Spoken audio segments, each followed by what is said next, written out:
Hello दोस्तों, मैं सलीम बेरीन, आपका दोस्त, आपका हमसफ़र motivational speaker and life coach. आज मैं आपके लिए वीडियो लेकर आया हूँ मेंटल साइकोलॉजी के बारे में। साइकोलॉजी किसके बारे में? इंग्लिश लर्निंग के बारे में। आपने देखा होगा बहुत लोग इंग्लिश बोलना सीखना चाहते हैं, इंग्लिश बोलने के लिए बहुत मेहनत भी करते हैं और बहुत लोग सोचते रहते हैं कि काश हमें इंग्लिश आती, हम बहुत अच्छी इंग्लिश बोल पाते और हम बहुत अच्छा कर पाते लाइफ में। इंग्लिश की वजह से हम कुछ नहीं कर पा रहे हैं, इंग्लिश की वजह से हम पीछे जाते जा रहे हैं, इंग्लिश की कमी की वजह से हम अपने अच्छे दोस्त नहीं बना पाते, रिलेशनशिप नहीं बना पाते और प्रोफेशनल मीटिंग्स जो होती हैं उनमें नहीं जा पाते, कॉन्फ्रेंसेस अटेंड नहीं कर पाते, लोगों के बीच में बोल नहीं पाते, स्पीच नहीं दे पाते और एक अंदर एक घबराहट महसूस करने लगते हैं लोग कि बोलें कैसे, क्या करें क्या ना करें, कुछ समझ में नहीं आता उनको। तो दोस्तों, ये क्या एक प्रॉब्लम क्या है कि हम लोग जो चीज़ हमें नहीं आती है हम उसके बारे में सोचते ये हैं कि यार ये चीज़ सीखना बड़ा मुश्किल है और नामुमकिन सा भी है, या फिर ये शायद हम नहीं सीख पाएंगे, बड़ी मेहनत करनी पड़ेगी और नामुमकिन है, पहले सीख जाते तो सीख जाते, अब तो शायद मुश्किल है, अब नहीं सीख पाएंगे, टाइम निकल गया, अब समय नहीं है, बहुत समय लगेगा, उतना समय नहीं है। इस तरह से सोच डेवलप कर लेते हैं और लोग फिर पूरी ज़िंदगी अफसोस तो करते रहते हैं कि शायद हमने सीख ली होती या हमें आती होती इंग्लिश तो शायद हम कुछ अच्छा कर पाते। ऐसा सोचते तो पूरी ज़िंदगी रहते हैं, ठीक है, लेकिन वो वाकई में पूरी ज़िंदगी इंग्लिश बोलना नहीं सीख पाते हैं, नहीं सीख पा रहे हैं। इसकी वजह क्या है? ये क्या साइकोलॉजी है जिसने हमारे दिमाग को अपने कब्ज़े में कर रखा है और हम इस साइकोलॉजी को अपने दिमाग में, ठीक है, जड़ बना के बैठे हुए हैं। मैं आपसे बात करना चाह रहा हूँ इसके बारे में खुल के, जिससे आपको भी समझ में आएगा कि अगर आप इंग्लिश बोलना सीखना चाहते हैं लेकिन आप नहीं सीख पा रहे हैं तो क्या चीज़ें हैं जो आपको नहीं सीखने दे रही हैं। वो चीज़ें कुछ बाहरी नहीं हैं, वो आपके अंदर ही हैं, ठीक है। आप ही हैं उन थॉट्स को अपने अंदर पैदा कर रहे हो जिस वजह से आप इंग्लिश सीख नहीं पा रहे हो, इंग्लिश सीखने के लिए मेहनत नहीं कर पा रहे हो, सही वे में आप प्रैक्टिस नहीं कर पा रहे हो, ठीक है, और इंग्लिश का सही रास्ता नहीं चुन पा रहे हो और रास्ता चुन भी लिया तो आप उस पर चल नहीं पा रहे हो प्रॉपर, क्योंकि आपकी ये साइकोलॉजी जो है कि अब नहीं हो सकता, शायद मुश्किल है, मैंने इतनी मेहनत कर ली, अब नहीं हो पा रहा मुझसे। तो बहुत सारी ये साइकोलॉजी है ना, ये इस तरह की पीछे धकेल रही है और आप आगे नहीं बढ़ पा रहे हैं, ठीक है, इंग्लिश आप नहीं सीख पा रहे हैं। तो दोस्तों, होता क्या है, जब आप इंग्लिश सीखना शुरू करते हैं तो आप उसे क्या करते हैं, आपने कोई मान लो बुक ली कि भाई इस बुक को पढ़ के मैं इंग्लिश सीखूंगा, ठीक है, और मैं इस बुक को पढ़ूंगा रेगुलर, जब तक इसको कंप्लीट ना कर लूँ दम नहीं लूँगा, बार बार प्रैक्टिस करूँगा और मुझे इंग्लिश सीखना ही सीखना है। आपने न्यू ईयर आया तो आपने ये ठान लिया, या किसी भी दिन अपने बर्थडे पे आपने ये ठान लिया, अपने बर्थडे पे ठान लिया, या फिर आपने ये किसी भी दिन आपके मन में आया, चलो ठीक है भाई, आज से मैं इंग्लिश बोलना सीखूंगा और प्रैक्टिस करूंगा और सीख के ही दम लूँगा। तो आपने ये शुरू तो किया, होता है कि आपने 1 दिन 2 दिन 4 दिन 10 दिन किया, उसके बाद आप डिमोटिवेट होना शुरू हो जाते हैं, यार मैं मेहनत कर रहा हूँ, लेकिन प्रैक्टिस भी कर रहा हूँ, मेहनत भी कर रहा हूँ, लेकिन कुछ इम्प्रूवमेंट नज़र नहीं आ रही। ऐसा खुद को फील होता है, जबकि इम्प्रूवमेंट आ रही होती है जो हमें खुद को भी नहीं पता चलता, लेकिन इम्प्रूवमेंट खुद को ऐसा लगता है कि नहीं आ रही है। इस वजह से आप क्या करते हैं, धीरे धीरे बुक पढ़ रहे हैं, वीडियो देख रहे हैं, सुन रहे हैं, ठीक है, या खुद से कुछ प्रैक्टिस कर रहे हैं, न्यूज़पेपर पढ़ रहे हैं, इंग्लिश में कंटेंट आप देख रहे हैं, प्रैक्टिस कर रहे हैं, तो आप वो धीरे धीरे कम कर देते हैं, देखना बोलना सुनना कम कर देते हैं। इससे होता क्या, धीरे धीरे आपका वो जो आपने ठाना था रास्ता कि भाई मुझे ये करना ही करना है, वो आपका बंद हो जाता है, तो आप इंग्लिश सीख ही नहीं पाते। फिर कुछ महीने बाद आपको याद आता है, फिर से जुनून आता है किसी को देख के या सुन के, या कुछ भी आपको रिक्वायरमेंट ऐसी लगी, अरे यार अब तो करके ही दम लूँगा, अब नहीं होगा, अब नहीं मानूंगा, अब तो फिर से आपने ऐसे ही किया, 1 दिन किया, 2 दिन किया, 10 दिन किया, फिर से आपने बंद कर दिया धीरे धीरे। क्या सोच के आपकी साइकोलॉजी बीच में आ जाती है, अरे यार बड़ा मुश्किल है यार, अब नहीं हो पाएगा, पहले हो जाता, अब तो बस बेकार ही मेहनत हो रही है, लग रहा है हो नहीं पाएगा। समझ रहे हो? होता क्या है कि आप जो है ना फिर प्रैक्टिस नहीं करते। ऐसे ही देखो, मैं आपको एग्जांपल देता हूँ। मान लो जैसे किसी ने कम उम्र में ही साइकिल चलाना सीख लिया, बाइक चलाना सीख लिया या कार चलाना सीख लिया, तो ठीक है, उसने सीख लिया, उसको आती है। लेकिन अब ज़्यादा उम्र के लोगों को आप देखना, उनके बीच में जाना, उनसे बोलना आप कार सीख लो, बाइक सीख लो, तो बहुत सारे लोग, ज़्यादातर लोग यही बोलेंगे, अरे यार अब तो उम्र निकल गई, अब नहीं सीख पाएंगे यार, अब नहीं हो पाएगा। जबकि आप सोचो, बाइक सीखना ये कुछ ऐसा है कि इसकी कोई एज होती है सीखने की? किसी भी एज में इंसान सीख सकता है। कार चलाना भी किसी भी एज में सीख सकता है। लेकिन सोचो, एज फैक्टर को सामने रख के लोग डिनाई कर देते हैं और वो फिर सीखना ही बंद कर देते हैं, शुरुआत ही नहीं करते बहुत लोग, तो है ना। तो ऐसे ही इंग्लिश में भी हो रहा है, यार अब तो टाइम निकल गया, अब नहीं हो पाएगा। दूसरा, अब ज़रूरत क्या है, जबकि ज़रूरत हमेशा ही बनी रहेगी आपके साथ। अगर आप देखें तो इंग्लिश की ज़रूरत तो हमेशा ही है, ठीक है। आप अगर कर लेंगे तो ऐसा नहीं, इंग्लिश के बिना आप लाइफ नहीं जी सकते, आपको लाइफ जीने में बड़ी दिक्कतें होंगी। दिक्कतें आती हैं, लेकिन ऐसा भी नहीं है कि इंग्लिश के बिना इंसान लाइफ ही नहीं जी, ऐसा नहीं है। लेकिन इंग्लिश अगर आती है तो आपकी लाइफ थोड़ी और ईजी हो जाती है और आप इंग्लिश को आधार बना के आप काफ़ी एरियाज़ में सक्सेस हासिल कर सकते हैं, ठीक है, जहाँ पे इंग्लिश के बिना नहीं हो सकती सक्सेस। तो बहुत सारे ऐसे एरियाज़ हैं जहाँ पे आप कर सकते हैं। तो होता क्या है, आपके जैसे मान लो बच्चे हैं, उनको भी आपसे हेल्प हो सकती है। अगर आपको इंग्लिश आती है तो आप उनकी हेल्प कर सकते हैं, आप लोगों की हेल्प कर सकते हैं, ठीक है।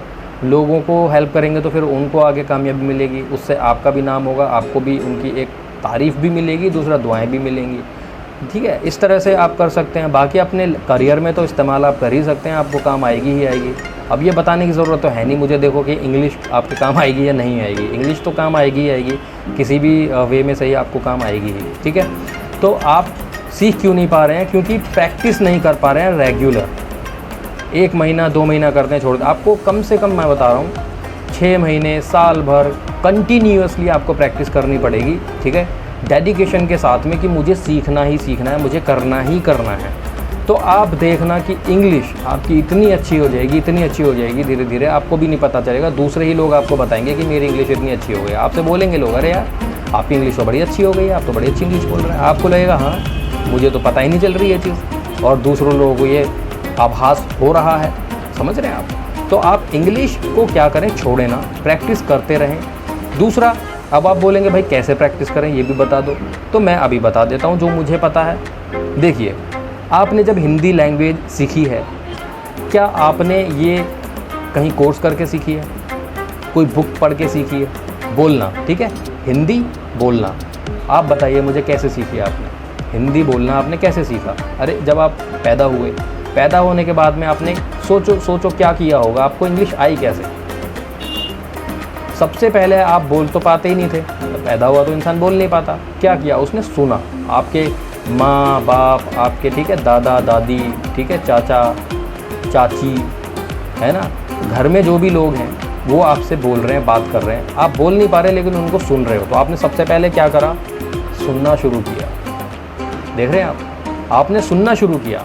फिर जब आप बोलने लायक हुए तो धीरे धीरे आपने, देखो, शुरू में कुछ वर्ड्स बोलना शुरू करा होगा, माँ पापा, मम्मा पापा, है ना, डैडी।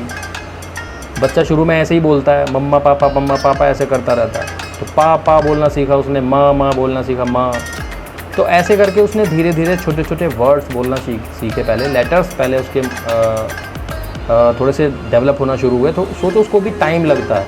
एक बच्चा जब बोलना शुरू करता है ना इस तरह से, माँ प द, वो एक एक वर्ड ही बोलता है, उसको भी कम से कम मैं बता रहा हूँ 1 साल 2 साल लग जाते हैं प्रॉपर थोड़ा बहुत बोलने के लिए। समझ रहे हैं आप? वो भी अच्छे से नहीं बोल पाता। सोचो, बोलने के लिए थोड़ा समय लगेगा, लेकिन एक टाइम ऐसा आएगा कि आप बहुत अच्छा बोलेंगे। जैसे कि अभी मैं बोल रहा हूँ, मान लो हिंदी में मुझे आप सुन रहे हो, तो मैंने तो कहीं से नहीं सीखी हिंदी बोलना। मैं तो पैदा हुआ, उसके बाद में वही स्टेप हुए जो आपको मैं बता रहा हूँ, उसी प्रोसेस में मैं हिंदी सीखा। तो जैसे हिंदी सीखे वैसे ही इंग्लिश भी सीखी जाएगी। वही तरीका है, आपको इंग्लिश को सुनना शुरू करना, ठीक है, सुनना है। इवन पढ़ना से पहले भी सुनना है। आप सुनो, या तो आप उन लोगों के बीच में अगर जा सकते हो जो इंग्लिश बोलते हैं, बहुत अच्छा है, उनके बीच में रहो, सुनो, बहुत अच्छा, आपको हेल्प होगी।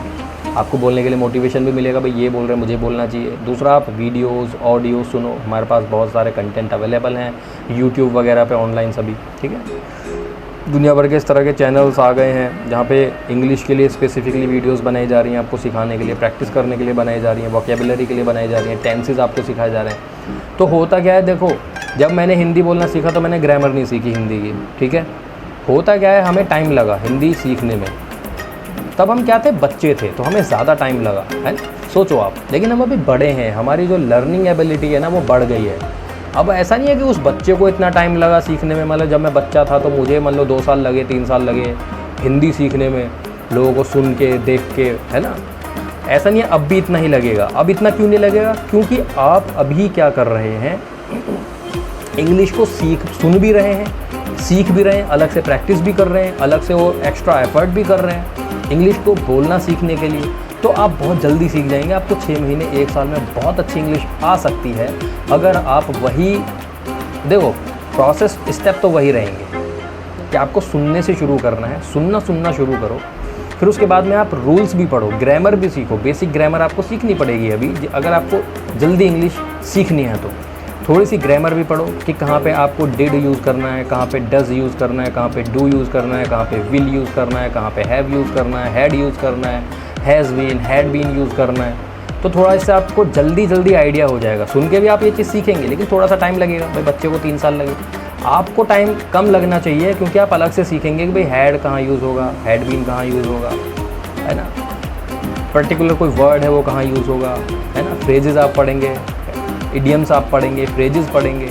आपको वो जब एक्स्ट्रा आप अलग से सीख रहे हैं और दूसरा सुन भी रहे हैं, जब सुन रहे हैं और जो अलग से सीख रहे हैं, तो जब सुनेंगे तो वो रिलेट करेगा, अरे मैंने ये चीज़ देखो पढ़ी थी, सीखी थी और यहाँ मैं सुन भी रहा हूँ। तो कहीं ना कहीं आपके माइंड में वो बैठती चली जाएगी। तो सीखने का तरीका इंग्लिश का यही है, ठीक है। आपको इंग्लिश सीखने के लिए कुछ भी नहीं करना है, यही स्टेप शुरू करना है।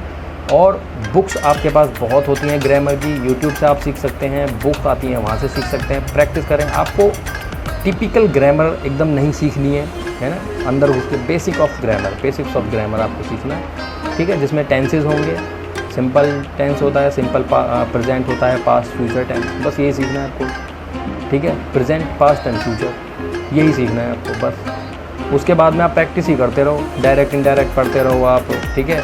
और इंग्लिश में जो भी और ग्रामर में होता है, स्पीचेस हो गए आप पढ़ते रहो, है ना, फ्रेजेस वगैरह आप सीखते रहो, अलग से प्रैक्टिस करते रहो, ठीक है। इंग्लिश ग्रामर को जितना अलग से ऐसे पढ़ते रहो, उसको ये मत सोच के पढ़ो सीखो कि इसके बिना आपको आएगी ही नहीं। बस आपको वो पढ़ना है, सीखना है, ठीक है, प्रैक्टिस करना है, जिससे आपको हेल्प हो जाएगी। बहुत जल्दी आप इंग्लिश सीख जाएंगे, आपको टाइम कम लगेगा, ठीक है। तो इंग्लिश जल्दी सीखने का यही एक तरीका है, और कोई तरीका नहीं है। आप सिर्फ़ और सिर्फ सुनना शुरू कर दें, बेसिक ग्रामर को लिखना पढ़ना शुरू कर दें, वोकेबुलरी की प्रैक्टिस शुरू कर दें, तेज़ बोल के पढ़ना शुरू कर दें, ठीक है।